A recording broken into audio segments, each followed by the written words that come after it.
હાર્દિક પંડ્યાએ એમની ગર્લફ્રેન્ડને ખુશ કરવા ઓલા થઈ અને સાઉથ આફ્રિકાના કોબા પાડી લીધા. વાત તો સહી है.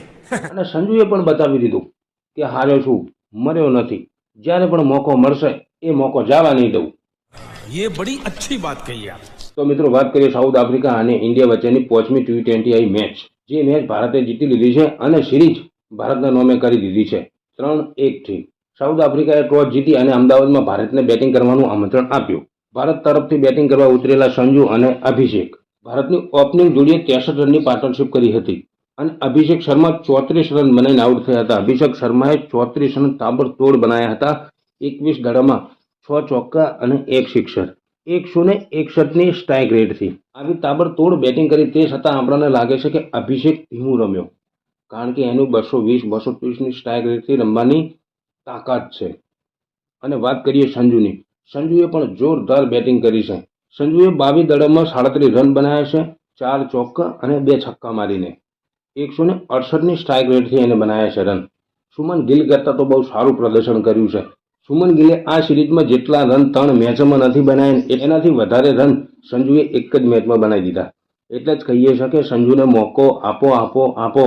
અને અભિષેકની વિકેટ જીયા પછી મેદાન પર ઉતર્યા તિલક વર્મા. તિલક વર્માએ પણ પાર્ટી જોઈન કરી લીધી. 73 રન બનાવ્યા 42 બોલમાં, 10 ચોક્કા અને 1 સિક્સના મદદથી. અને હાર્દિક પંડ્યા બોસ શું બેટિંગ કરી છે. પહેલા 7 દડામાં 31 રન બનાવ્યા હાર્દિક પંડ્યાએ. અને હાર્દિક પંડ્યા બીજો ખેલાડી બન્યો ભારતીય જે ફાસ્ટેસ્ટ 50 બનાવવાવાળો. પહેલો યુવરાજ સિંહ છે જેને 12 બોલમાં 50 બનાવેલા છે. બીજો છે હાર્દિક પંડ્યા જેઓએ 16 દડામાં 50 બનાવ્યા. અને ત્રીજા નંબર પર છે અભિષેક શર્મા જેઓને 17 દડામાં 50 બનાવેલા છે. હાર્દિક પંડ્યાએ 25 બોલમાં 63 રન બનાવ્યા છે, 5 ચોક્કા અને 5 છક્કાની મદદથી અને 252ની સ્ટ્રાઇક રેટથી. અને વાત કરીએ તિલક વર્મા અને હાર્દિક પંડ્યા વચ્ચે 105 રનની પાર્ટનરશિપ થઈ હતી, ફક્ત અને ફક્ત 45 બોલમાં. અને દુબેજીએ 3 દડામાં 10 રન બનાવ્યા છે, 1 સિક્સ અને 1 ચોક્કાના મદદથી. અને વાત કરીએ સૂર્યકુમાર યાદવની. સૂર્યકુમાર યાદવનું બેટ હજુ પણ બોલી રહ્યું નથી. 7 બોલમાં 5 રન બનાવ્યા છે એમને. ભારત માટે ચિંતાનો વિષય છે સૂર્યકુમાર, કારણ કે સૂર્યના બેટથી રન આવી રહ્યા નથી અને સામે વર્લ્ડ કપ આવે છે. અને વાત કરીએ મિત્રો, આજે ઇન્ડિયાનું સ્કોર અનાઉન્સ થવાનું છે આજે 1 વાગે T20 વર્લ્ડ કપ માટે. તો જોઈએ કને મોકો મળે છે અને કને મોકો મળતો નથી. એ ખબર પડી જશે 1:30 વાગે. ભારતના બલ્લેબાજોના કારણે ભારતે બોર્ડ ઉપર 130 રન લગાવી દીધા અને 230 રન ચેઝ કરવા ઉતરેલી સાઉથ આફ્રિકા 20 ઓવરમાં 201 રન બનાવ્યો હતો 8 વિકેટના નુકસાન પર.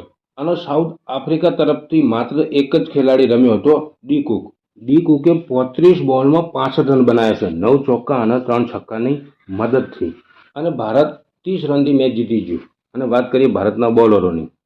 Arshdeep 4 over 47 run 1 wicket.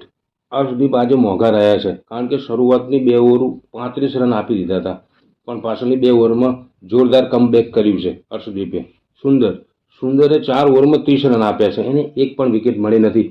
પણ મહત્વની વાત એ છે કે સૂર્યાએ એની 3 ઓવર તો પાવર પ્લેમાં જ પૂરી કરી નાખી હતી અને 8 ઓવરમાં 4 ઓવર તો સુંદરે નાખી દીધી હતી.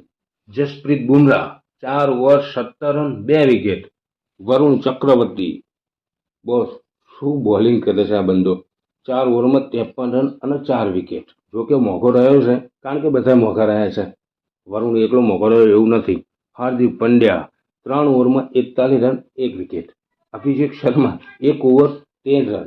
તો ટોટલ વાત કરીએ તો ભારત આ મેચ જીતી ગયું છે. મેચ તો જીતી ગયું, સાથે સાથે સિરીઝ પણ જીતી ગયું છે. અને મેન ઓફ ધ મેચ બન્યા છે હાર્દિક પંડ્યા, જેમના ગર્લફ્રેન્ડ પણ જોવા આવેલા હતા મેચ. અને મેન ઓફ ધ સિરીઝ બન્યા છે વરુણ ચક્રવર્તી. મિત્રો, ગિલને બહાર કરી અને સંજુને મોકો આપ્યો એ સારું કર્યું કે ખોટું કર્યું, તમે કોમેન્ટ કરી અને જણાવજો.